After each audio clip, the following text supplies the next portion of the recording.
तो जय हिंद दोस्तों, दिस इज रविशंकर और आज हम लोग शुरू करते हैं चैप्टर 7 भाषा बोध। सुनना, बोलना, पढ़ना और लिखना में प्रवीणता का मूल्यांकन, most important previous year question. तो चलिए बिना किसी देरी के शुरू करते हैं सिर्फ और सिर्फ A1 शिक्षा पे। लिखा है, आकलन केवल यह बताता है कि बच्चे ने क्या नहीं सीखा।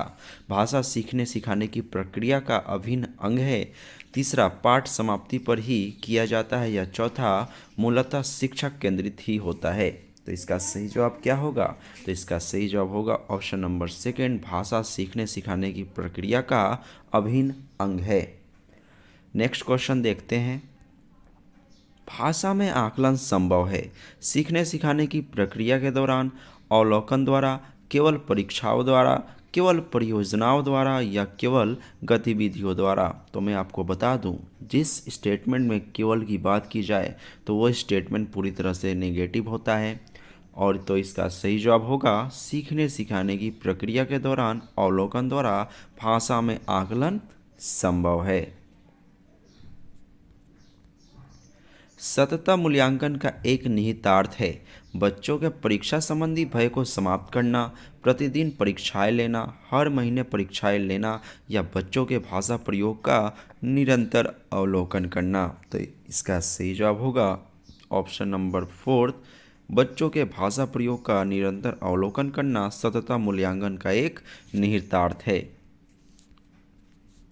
कुछ लोग कहेंगे कि इसका सही जवाब फर्स्ट भी तो हो सकता है, लेकिन ये गलत है, क्योंकि बच्चों की परीक्षा संबंधी भय को समाप्त करना ये रिमीडियल टीचिंग में आता है, यानी कि उपचारात्मक शिक्षण में आता है और निदानात्मक शिक्षण में आता है, ना कि सत्यता मूल्यांकन में। इस वजह से इसका सही जवाब होगा ऑप्शन नंबर फोर्थ।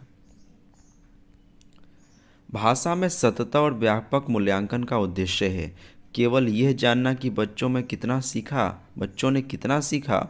दूसरा, बच्चों को उत्तीर्ण अनुत्तीर्ण श्रेणी में रखना। तीसरा, बच्चों द्वारा भाषा सीखने की प्रक्रिया को जानना और समझना, केवल बच्चों की कमियां जानना। तो इसका सही जवाब होगा बच्चों द्वारा भाषा सीखने की प्रक्रिया को जानना और समझना भाषा में सतत और व्यापक मूल्यांकन का उद्देश्य होता है। भाषा में सतत और व्यापक मूल्यांकन का उद्देश्य है, ये हो चुका है। मूल्यांकन का प्रयोजन है बच्चों को डर के दबाव से में अध्ययन के लिए प्रेरित करना, बच्चों को धीमी गति से सीखने और होशियार समस्यात्मक छात्र आदि वर्गों में विभाजित करना, बालक के विकास के हर पक्ष का मूल्यांकन करना, या उन बच्चों को पहचानना जिन्हें उपचारात्मक शिक्षण की आवश्यकता है। तो इसका सही जवाब ऑप्शन नंबर कौन सा होगा? थर्ड। क्यों? क्योंकि बालक के विकास के हर पक्ष का मूल्यांकन करना मूल्यांकन का प्रयोजन होता है। कुछ लोग कहेंगे कि इसका जवाब तो चौथा भी हो सकता है।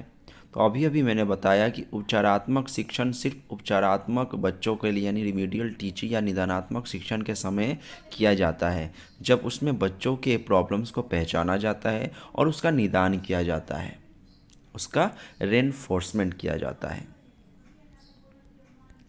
सतत और व्यापक मूल्यांकन मुख्य रूप से डेस पर बल देता है।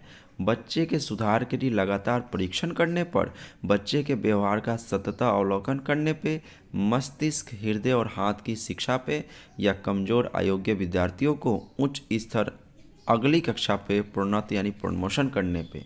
तो सतत और व्यापक मूल्यांकन मुख्य रूप से किस चीज़ पे बल देता है?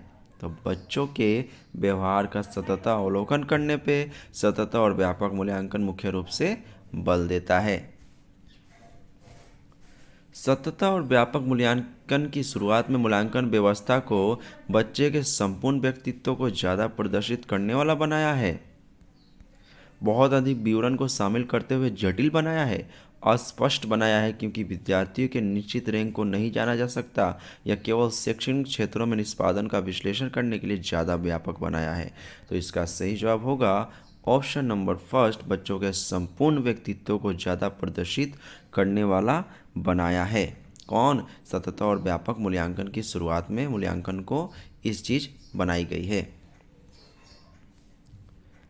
हिंदी भाषा के सतत और व्यापक मूल्यांकन के संदर्भ में कौन सा कथन उचित नहीं है। ये बच्चे के संदर्भ में ही मूल्यांकन करता है। ये बच्चों के उत्तीर्ण अनुत्तीर्ण श्रेणियों में विभाजित करने को विश्वास रखता है। सतत और व्यापक मूल्यांकन बच्चों को सीखने की क्षमता और तरीकों के बारे में जानकारी देता है या यह बताता है कि बच्चों को किस तरह की सहायता की ज़रूरत है। तो इसका सही जवाब होगा सतत और व्यापक मूल्यांकन बच्चों को सीखने की क्षमता और तरीकों के बारे में जानकारी देता है, ना कि बच्चों को उत्तीर्ण अनुत्तीर्ण करने में, ना ही कि संदर्भ में मूल्यांकन करने में, या बच्चों को किस तरह की सहायता की जरूरत है इस चीज़ को करने में। तो इसका सही जवाब क्या होगा? इसका सही जवाब होगा, माफ़ कीजिएगा, मैंने थोड़ी सी गलती की है। यहाँ पे मैंने क्वेश्चन को एक बार अच्छे से रिपीट नहीं किया। लिखा है हिंदी भाषा के सतत और व्यापक मूल्यांकन के संदर्भ में कौन सा कथन उचित नहीं है। मैंने यहाँ नहीं पे फोकस नहीं किया, इसलिए गलत। तो मैं एक चीज़ बता दूँ, जब भी कोई क्वेश्चन में स्टेटमेंट नेगेटिव यानी क्वेश्चन नेगेटिव हो तो आंसर भी नेगेटिव में होता है। जैसे कि ये वाला स्टेटमेंट सही है, ये स्टेटमेंट भी सही है और ये स्टेटमेंट भी सही है। तो लगभग यहाँ बेस्ट स्टेटमेंट तो ये है, ये भी स्टेटमेंट ठीक था, ये भी ठीक था, मगर ये जो स्टेटमेंट था ना गलत था। तो इसका सही जवाब ये होगा। क्यों? क्योंकि यहाँ लिखा है ये बच्चों को उत्तीर्ण अनुत्तीर्ण श्रेणियों में विभाजित करने में विश्वास रखता है, जो कि क्या स्टेटमेंट गलत है, उचित नहीं है। तो इसका सही जवाब क्या होगा? Option number second. भाषा का आकलन की प्रक्रिया पाठ के अंत में दिए अभ्यासों के माध्यम से होती है, सीखने सिखाने के दौरान भी चलती है, केवल बच्चों का निष्पादन जानने के लिए होती है या केवल शिक्षक का निष्पादन जानने के लिए होती है। तो इसका सही जवाब होगा सीखने सिखाने के दौरान भी भाषा का आकलन हो सकता है। बच्चों को पढ़ाते समय भी हम उनके बिहेवियर को देख सकते हैं, या जब बच्चे सीखते हैं उस समय भी हम बिहेवियर चेंज होते हुए उनका देख सकते हैं। भाषा में आकलन करते समय आप किसे सबसे कम महत्व देंगे? प्रश्नों का निर्माण करना। अब देखिए यहाँ पे क्वेश्चन पहले समझिए, कम महत्व देंगे यानी हमें रॉन्ग स्टेटमेंट पकड़ना है। प्रश्नों का निर्माण करना, परिचर्चा, सृजनात्मक लेखन या प्रश्नों के उत्तर लिखना। तो इसका सही जवाब क्या हो सकता है? तो प्रश्नों का निर्माण करना ये भाषा के आकलन के लिए क्या होगा? सबसे कम महत्वपूर्ण होगा। परिचर्चा मतलब डिस्कशन तो अच्छा है। सृजनात्मक लेखन बच्चों की नॉलेज को बढ़ाएगा।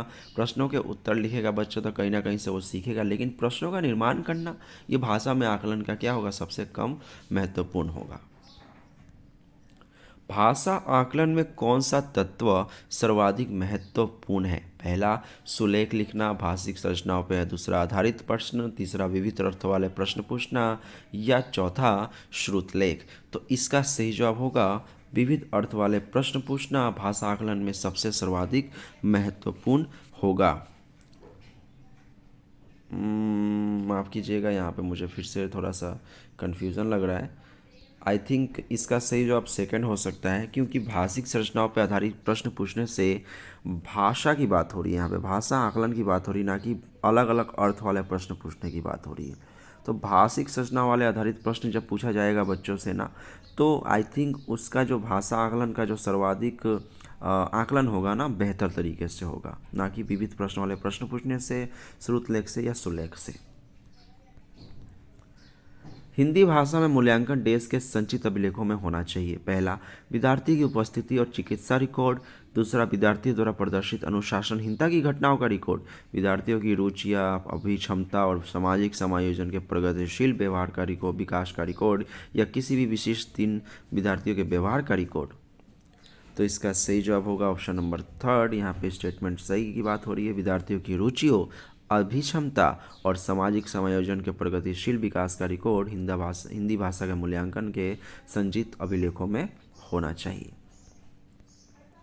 मौखिक भाषा के आकलन का सर्वोत्तम तरीका है अंताक्षरी, प्रश्नों के तथा तयशुदा उत्तर देना, अनुभव बांटना और बातचीत करना, या किताब पढ़ना। तो यह साफ साफ जहाँ पे अनुभव और बांटना और बातचीत करने की बात होना, तो वहाँ पे हर एक तरीके से बच्चे का क्या होता है? विकास होता ही होता है, भले वो मौखिक हो, लिखित हो, या फिर हम कह सकते हैं एक तरह से पठन कौशल से रिलेटेड हो, या फिर किसी भी तरह से समझने या सीखने से रिलेटेड हो। आज का लास्ट क्वेश्चन देखते हैं इस पार्ट का। हिंदी भाषा में सतत और व्यापक मूल्यांकन करते समय आप किस बात पर विशेष ध्यान देंगे? शुद्ध वर्तनी पे, परियोजना कार्य पे, शुद्ध उच्चारण पे या विभिन्न संदर्भों में भाषा की प्रयोग की कुशलता पे। तो इसका सही जवाब होगा ऑप्शन नंबर फोर्थ। हिंदी भाषा में सतत और व्यापक मूल्यांकन करते समय हम विभिन्न संदर्भों में भाषा प्रयोग की कुशलता पे ध्यान देंगे। तो दोस्तों आज के लिए बस इतना ही, मिलते हैं नेक्स्ट वीडियो में। तब तक के लिए बने रहिए A1 शिक्षा पर हिंदी पेडागोजी के इस क्लास में, जिसमें हम मोस्ट इम्पॉर्टेंट क्वेश्चंस के बारे में डिस्कस करेंगे। तब तक के लिए आप सबको A1 शिक्षा की तरफ से मैं रविशंकर, जय हिंद।